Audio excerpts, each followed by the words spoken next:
Bon, mais bonjour à tous. Je vous souhaite la bienvenue à ce webinaire de l'Observatoire de la formation professionnelle du Québec, dont je suis la directrice. Mon nom est Chantal Boucher.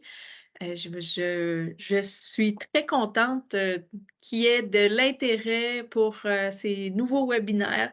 La deuxième présentation du CEMEC d'aujourd'hui. Il va en avoir d'autres bientôt en anglais du CEMEC et il va y avoir d'autres webinaires là, qui vont suivre. Restez à l'affût de ce qui s'en vient. Ça va devenir régulier. Notre objectif, c'est de donner de l'espace à différentes organisations qui s'intéressent à la formation professionnelle au Québec aussi pour faire connaître les services ou les activités de différentes organisations, de différents projets aussi qui sont en route. Donc, c'est le CEMEC qui lance ces webinaires. C'est très, très intéressant. Merci beaucoup. Alors, je souhaite la bienvenue à Jean-Sébastien Legros, qui est délégué pédagogique au CEMEC, et son collègue Claude qui nous a dit qu'il serait dans l'ombre pour cause d'allergies galopantes aujourd'hui. Voilà. Alors, je vais te céder la parole, Jean-Sébastien. Je te laisse aller, puis n'hésitez pas à interagir, à poser des questions dans le clavardage. Et puis, il y aura un espace aussi à la fin, là, si vous avez besoin de poser d'autres questions.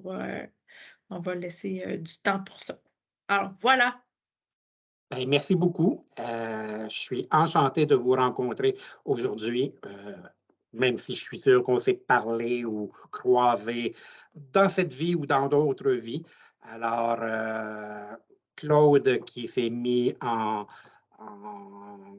caché pour cause d'allergie, c'est notre dieu de la médiathèque. Donc, aujourd'hui, on a vraiment les réponses à tout. Aujourd'hui, c'est un webinaire où mon but, ce n'est pas de vous parler d'un produit en particulier, c'est vraiment de vous parler de notre approche numérique en globalité et voir qu'est-ce qu'on peut faire pour vous et comment travailler avec vous. Je vais vous glisser à ma gauche tantôt, donc vous allez me voir de profil et ce n'est pas mon meilleur profil, mais ce n'est pas grave. L'atelier aussi va se diviser en deux sections. Une petite section diaporama et une section on s'amuse, on va dans la médiathèque, on découvre et on explore et on répond à toutes vos questions. Ce midi, nous étions beaucoup. Aujourd'hui, cet après-midi, vous êtes 3 personnes. Si vous voulez ouvrir votre micro pour poser la question aussi, ne vous gênez pas. Avec un petit groupe, ça peut être plus facile. Et comme vous êtes enregistré, si vous voulez fermer votre caméra, vous êtes la bienvenue de le faire. Mais j'aime bien voir vos visages, donc si vous restez avec moi, ça va être encore plus encourageant. Donc, je vais commencer tout de suite avec un partage d'écran, comme ça. Il ne faut pas que je me trompe encore, donc je vais essayer de faire ça intelligemment. Parce qu'on a beau, bon, vous voyez, ce n'est pas Outlook qui devait ouvrir, c'est le diaporama. Donc, je reviens dans un instant. Le diaporama. Et voilà. Ah, voilà. Maintenant, le CEMEC, donc on parle de pédagogie, de numérique, tout ça en lien avec votre réussite. La réussite des apprenants et aussi la réussite des enseignants, parce qu'un enseignant heureux fait des apprenants heureux. Donc, le but ultime, c'est d'aider tout le monde à avoir la meilleure expérience pédagogique possible. Donc, bon, je vous remets à ma gauche. Et deuxième diapositive, le CEMEC, qu'est-ce que c'est? C'est le Centre d'élaboration des moyens d'enseignement du Québec. On est un OBNL qui a été fondé il y a près de 30 ans et on est vraiment les spécialistes et notre expertise est dans la formation professionnelle. On a plus de, je vous dirais, quelques milliers de livres de publiés dans plus de 50 programmes de formation professionnelle, AEP, DEP et autres. Et le CEMEC, dans le fond, on est là pour vous. Et on a été créé à la demande des commissions scolaires il y a près de 30 ans. Donc, on est à votre écoute. Vous êtes vraiment nos créateurs. Le CEMEC. Aujourd'hui, comme on va parler de numérique beaucoup, on va vous parler énormément de Claude, c'est-à-dire, comme vous le voyez à l'écran, le M de Médiathèque Plus que vous voyez, ce n'est pas sa photo, mais c'est bien et bien Claude. Donc, je reprends son image pour la mettre là, ici. La médiathèque est notre plateforme de diffusion de tous nos guides numériques et nos ressources complémentaires aussi. Sachez que cette médiathèque-là, elle est accessible dans TICFP, Moodle et même Teams. Et quand on regarde rapidement, on a offert plusieurs chemins. Il y a à peu près un an, le lien direct, donc la première colonne, le www.mediathèque.plus, était peu ou pas existant. On l'a développé à la demande du milieu, où on voulait avoir un lien simple. Vous voyez avec les crochets que dans TICFP et Moodle, qui est un LMS, ça nous permet d'en faire encore davantage avec notre médiathèque, tandis que Teams, puisqu'on a été approuvé par Microsoft Office, on a des droits, mais on ne peut pas tout faire encore dans Teams parce que Microsoft a des exigences, bien sûr, et des éléments qui permettent et d'autres pas. Donc, qu'importe la porte d'entrée, ce qu'il faut retenir, c'est que vous avez accès à vos guides numériques. Vous pouvez aller les utiliser, les consulter, écrire dedans, qu'importe l'accès. Et par la suite, on peut aller personnaliser votre expérience pédagogique en fonction de vos besoins et du lien choisi. Claude et moi, on travaille en collaboration avec vous, vos équipes, vos enseignants, un à la fois ou en groupe, donc on peut maximiser l'information. Claude est notre spécialiste de la médiathèque, c'est pour ça que je l'appelle le dieu de la médiathèque. Là. Surtout quand on arrive dans TICFP, Moodle et même Teams, là, les questions plus pointilleuses, il a la réponse et ça lui fait plaisir de travailler avec vous, tout comme moi. Donc, voilà. Le CEMEC, notre but ultime, c'est de faire une approche pédagogique, le plus souvent flexible. On inclut toujours le numérique, c'est-à-dire que lorsqu'on fait une ressource, un guide d'apprentissage, à l'intérieur, il y a toujours un code qui vous permet l'activation du livre numérique qui est disponible à vie. Peut-être un élément que je n'ai pas mentionné ce matin, je vais le mentionner tout de suite avant de l'oublier. Nos guides numériques, quand ils sont dans la médiathèque, vous pouvez les activer, comme je vous dis, et ils sont 100% compatibles avec les liseuses comme Lexibar, WordQ, tout ça. Donc, si vous avez des élèves qui ont ces besoins-là, nos guides sont 100% compatibles. Vous n'avez pas de formulaire d'autorisation à nous demander pour le PDF. Dans la médiathèque, c'est déjà accessible. Donc, encore une autre fois, un gage de réussite. On pense à toutes nos clientèles. Donc, on en a qui vont bien, d'autres qui ont des besoins spéciaux. Donc, on a vraiment tout ça pour tout le monde à ce moment-là. Vous allez entendre parler de plus en plus de nos collections Flex. Ce sont c'est notre nouveau modèle pédagogique Flex qui nous permet de maximiser le numérique et la pédagogie ensemble. Toutes nos collections permettent de maximiser l'expérience pédagogique, mais plus on vient dans le temps, plus on a de formules à vous proposer pour répondre à vos besoins. On voit Flex, plusieurs collections maintenant deviennent Flex, les plus récentes comme lancement d'une entreprise ou même carrosserie. Les nouveaux programmes en ce moment, mesdames, vous avez sûrement entendu parler beaucoup du nouveau programme de préposé aux bénéficiaires en résidence pour personnes autonomes, semi-autonomes et tout. Donc, le 4257, c'est en Flex. On travaille beaucoup sous ce modèle-là. Donc, on y va pour la partie fun. On va aller voir maintenant la Médiathèque Plus. Qu'est-ce qu'on peut faire avec ça? Comment y accéder et autres. Donc, je quitte mon diaporama. Je m'en viens ici. Voilà. Moi, je vous ai perdu. Je vais vous remettre à ma gauche. Et voilà. Donc, la médiathèque. Moi, j'utilise le lien direct, médiathèque.plus.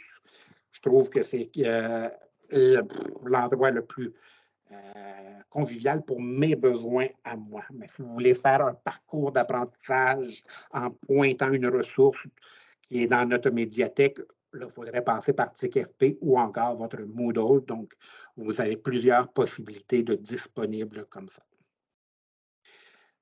Il faut savoir que nous, notre organisme à but non lucratif, on a construit notre modèle en donnant un accès gratuit à l'enseignant à toutes les ressources dont il a besoin. Notre gratuité est 100% numérique et pour y avoir accès, il suffit de vous abonner à la Médiathèque Plus. Donc, je viens ici en cliquant rapidement, que je sois enseignant ou conseiller pédagogique, je peux m'abonner en l'espace d'1 minute, peut-être 2. Là, je fais un compte bidon. Ne vous inquiétez pas, les comptes sont vérifiés. Donc, on s'assure qu'il n'y aura pas 300 enseignants dans un programme, dans un centre de service. Si on voit qu'il y a une anomalie, on va appeler pour régler la situation. Donc, voilà. Nos apprenants choisissent le rôle d'apprenant, enseignant ou conseiller pédagogique. La différence entre enseignant, c'est toutes les ressources dont l'enseignant a besoin pour enseigner son programme avec son tableau interactif, tout ça. Un conseiller pédagogique aura accès à tous nos programmes publics, mais il y aura un filigrane sur chacune des ressources marquées FEMEC, puisqu'on ouvre tout notre catalogue à ce moment-là. Donc, je choisis en tant qu'enseignant un programme. Je vais aller chercher, tiens, le service de garde, qui est un de nos nouveaux cours. Le numéro de téléphone que je vais mettre, inquiétez-vous pas, on ne passe pas notre temps à vous téléphoner, mais vous pouvez le retenir, ce numéro de téléphone-là. C'est le mien, donc vous pouvez m'appeler en tout temps. Et vous composez votre mot de passe de 8 caractères, dont une lettre majuscule et un chiffre, comme ça. Et on va préciser, oups, excusez, ma souris répond mal, centre de formation, ou vous me dites où vous êtes. Là, je vais cliquer au hasard, tout simplement. Centre de service, ici le centre, j'accepte les conditions et le tour est joué, mon compte est créé. Donc, en tant qu'enseignant, j'ai maintenant un accès complet à la médiathèque pour le programme Service de garde. Vous allez me dire, il y a certains enseignants qui enseignent plus d'un programme. Donc, oui, nous, on a fait des associations spontanées. Exemple, vente conseil avec représentation. Secrétariat avec comptabilité. Donc, souvent, un programme vous en offre 2 ou 3. Mais toutefois, si vous avez des demandes de programmes différents, comme ça m'est déjà arrivé, une enseignante qui enseigne des cours en usinage à quelque part et en esthétique dans un autre soir, je veux dire, bien, ces 2 programmes-là n'étaient pas naturels pour nous, donc on les a simplement ajoutés à l'accès de la médiathèque. Vous nous écrivez un petit mot, on ajoute le programme manquant pour votre enseignant s'il a besoin d'un 2e accès. Là, je vais quitter ce compte-là pour aller dans le mien. On va aller maximiser l'expérience comme ça. Quand je vous dis que la médiathèque est en constante évolution, il y a des trucs que je vais vous montrer qui n'étaient pas existants il y a 6 mois ou même 1 an. Donc, la première étape qu'on a décidé de faire, c'est d'installer dernièrement la fonction de création d'un groupe. Donc, un groupe, on a décidé de le faire simplement. Je viens dans l'icône, je viens créer un groupe, je marque un nom pour le groupe et mon groupe est créé. Vous voyez ma série le groupe que je viens de créer comme ça. J'ai mon code ici que je remets aux élèves. Les élèves, eux, vont aller cliquer sur « Joindre un groupe ». Ils vont inscrire le code ici et vont joindre le groupe. Vous allez voir comme ça, là, je reviens à voir mes groupes. Dans mon groupe 11-12, en ce moment, j'ai 2 élèves d'inscrits, JS1, JS2. Donc, dans un autre groupe, 42-57, j'ai JS1 comme élève seulement. Vous pourriez aussi donner votre code de groupe, le code ici, à un autre enseignant. Donc, si vous partagez les mêmes élèves, c'est maintenant possible d'être 2, 3 enseignants pour le même groupe d'élèves, donc avoir le même groupe dans la médiathèque. Donc, on peut ajouter des élèves en tout temps ou on peut, s'ils ont terminé ce cours-là, les supprimer en tout temps. Pourquoi que j'ai commencé par vous parler de ça? Pour la simple et unique raison que lorsqu'on est dans des collections interactives au CEMEC, on s'est dit, qu'est-ce qui pourrait être intéressant pour les élèves et les apprenants? Bien, les enseignants ont maintenant un accès aux livres de leurs élèves. Les enseignants peuvent aller consulter les livres de leurs élèves, corriger à l'intérieur, ce qui fait en sorte que, je vois la motivation, hein, je peux voir la progression dans leur livre numérique, je vois le type de réponse, est-ce qu'ils font le minimum, ils en font plus, est-ce que leurs questions sont réussies? Donc, on a moyen maintenant de consulter les guides de nos élèves, ce qui nous permet de voir leur progression de façon efficace. Voilà. On voit ici le petit rond avec 4 lignes ici. C'est comme ça que je peux aller voir les livres de mes élèves. Donc là, vous voyez, je suis dans le groupe Red Tutor que j'ai pitonné en bégayant des doigts. Bien là, si je clique ici, je n'ai pas d'élèves dans ce groupe-là. Je vais aller rechercher mon groupe 11-12 que je vous ai montré tantôt. Et là, je vais voir que j'ai un élève qui a déjà commencé son livre. Donc, je vais cliquer sur son nom. L'onglet qui s'ouvre est à son nom. Et je suis maintenant dans le guide pédagogique de mon élève. Donc là, je peux aller voir, OK, il n'a pas mis de très bonnes réponses, à ce qu'on peut voir. Hein? Donc là, je peux maintenant, mais ça, comme je vous dis, ça fait à peu près 6 mois qu'on peut faire ça. Je peux aller corriger dans le livre de mon élève, soit en utilisant un stylo de la couleur que je veux. Si on n'est pas habile avec un stylo, je peux aller chercher le papillon adhésif communément appelé le post-it. Je peux dire que toutes les post-it rouges, c'est l'enseignant qui vient les ajouter, donc revoir la notion. Et je pourrais aussi aller ajouter une zone de texte, tout simplement, pour dire, cette fois-ci, on va y aller avec un commentaire, bravo, et je peux la déplacer à l'endroit qui me convient dans le guide. Donc, maintenant, les enseignants peuvent aller consulter les guides numériques de leurs apprenants, peuvent aussi aller interagir avec eux, voir donc leur progression, leur motivation. C'est vraiment un outil exceptionnel pour la gestion des groupes comme ça. Quand je ne sais pas trop où je suis, je peux cliquer sur les 3 livres debout dans la colonne grise, ce qui me ramène au menu Racines et ce qui me permet aussi de choisir le programme que j'enseigne quand j'ai accès à 2 ou 3 programmes. Comme là, tantôt, je vous parlais de service de garde. Je peux aller choisir la compétence qui m'intéresse.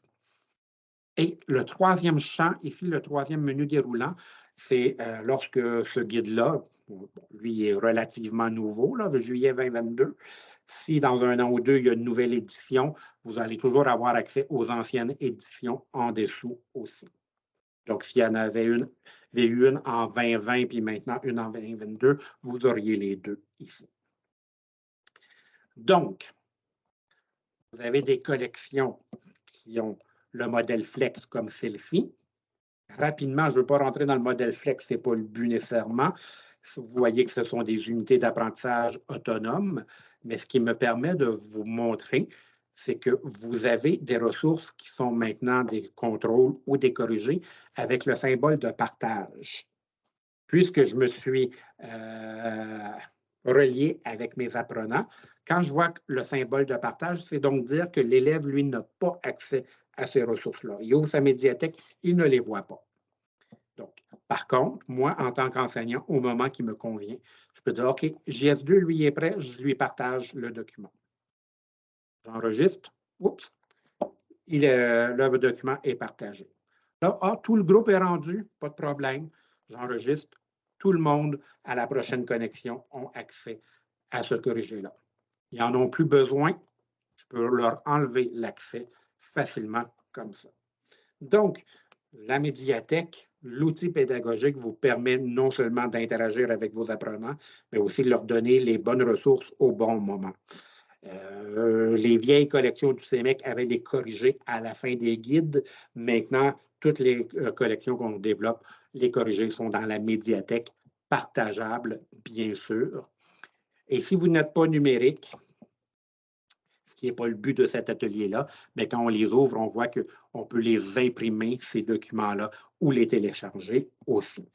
Donc, il y a certains documents, si on se pose la question sur les droits qu'on a, quand vous voyez l'imprimante, vous ne vous questionnez pas, vous avez le droit de l'imprimer pour vos élèves qui utilisent les ressources du CEBEC. Donc, voilà, vous avez toujours, comme je vous disais, dans le document du matériel complémentaire. Dans celle-ci, je n'en vois pas comme je veux vous montrer. Je vais aller dans une autre ressource. Ici. Pourquoi que ça ne répond pas? Ah, parce que je suis déjà dans le menu Racine. Je m'excuse. Des fois, ça m'arrive de me chercher comme ça. Je m'en vais en usinage. Je vais aller voir compétence 4. Voici, il n'y a rien qui apparaît automatiquement. Je vais aller choisir une publication. Dans ce cas-ci, celle de mai 2022 en flex.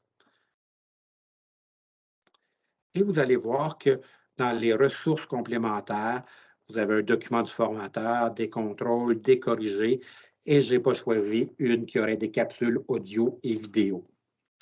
Donc, je vais revenir un pas en arrière. J'étais dans laquelle ce matin?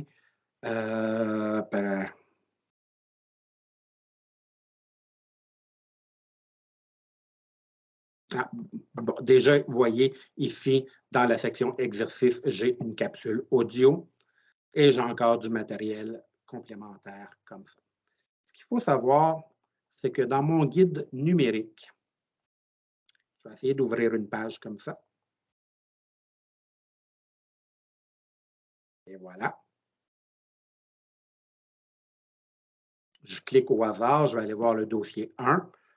Je vais aller le mettre en une page avec déroulement continu et je vais l'agrandir comme ça. Vous voyez, si j'ai mon livre papier, ça me dit que dans la médiathèque, dans la section des corrigés, j'ai un corrigé qui peut être disponible à l'élève si le document a été partagé. Quand on est dans le livre numérique, je n'ai qu'à cliquer sur le bouton et le document va s'ouvrir aussi. Donc, c'est vraiment très agréable, très intuitif, la version numérique pour tout ça. Donc, on a vraiment maximisé le tout. Je ne vous ai pas encore dit, et ça me surprend que je ne l'ai pas encore dit, mais un apprenant qui écrit dans son guide va écrire ses réponses, il n'y a aucun bouton de sauvegarde. Tout se fait automatiquement. Il n'y a rien qui ne se perd. Donc, dans une minute, je me connecte sur mon téléphone ou sur ma tablette. Mes réponses vont avoir suivi. Tout va être là. Donc, vraiment, c'est aussi un autre besoin que le réseau nous a mentionné comme ça. Ce que je pourrais vous montrer aussi, qui peut être très intéressant, c'est lorsqu'on est dans un guide pédagogique comme ça, en tant qu'enseignant. Tantôt, je parlais avec Mme Chantal et Mme Marie-Claude qu'avant de me joindre au CEMEC, je suis retourné enseigner quelques temps au primaire, entre autres. Et la première journée que je retourne enseigner après 15 ans, mon groupe a été fermé à cause des cas de COVID, donc je me suis ramassé en ligne. Donc, j'ai dû apprendre à travailler en ligne. Et une des difficultés que j'ai eues, souvent, j'étais dans un guide pédagogique. Et là, je me disais à mes élèves, avant de commencer ça, ici, j'aimerais ça vous présenter une capsule vidéo. Puis là, je me disais, bon, attendez tout le monde, il faut que je sorte de ma plateforme, aller sur YouTube, trouver la bonne capsule, Donc maintenant, ce qui est très intéressant, nous, on offre une fonction d'ancrage. Je clique sur l'encre de bateau pour les enseignants seulement. Et je vais mettre le lien, exemple, youtube.com. Je vais dire qu'il s'appelle AAA et que c'est une capsule vidéo. Je vais ajouter. Vous avez vu un bouton de capsule vidéo est apparu. Je le déplace à l'endroit que je veux. Donc, quand je travaille, je présente l'activité à mes élèves. Je n'ai qu'à cliquer sur mon bouton et la page va s'ouvrir.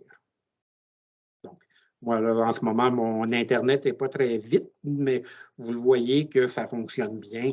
ça m'emmène directement au lien que j'ai fait et je peux retourner dans ma médiathèque. Donc, pour maximiser le temps de préparation des enseignants, c'est quelque chose qui est très intéressant pour vous. Donc, l'ancrage se fait, dans ce cas-ci, avec des éléments YouTube, des liens sur le net. Si vous voulez ancrer dans votre guide à vous un document Word, PDF ou PowerPoint, si vous l'avez mis sur un info nuagique comme OneDrive, Google Drive, Dropbox, il n'y a aucun problème, vous pouvez l'ancrer dans votre livre et en un simple clic, le document va s'ouvrir. Donc, ça vient maximiser votre expérience pédagogique encore une fois. Donc, j'ai beaucoup de fonctionnalités à gauche, à droite, comme ça, qui peuvent répondre à vos besoins pédagogiques. Mais aujourd'hui, ça se voulait un survol rapide.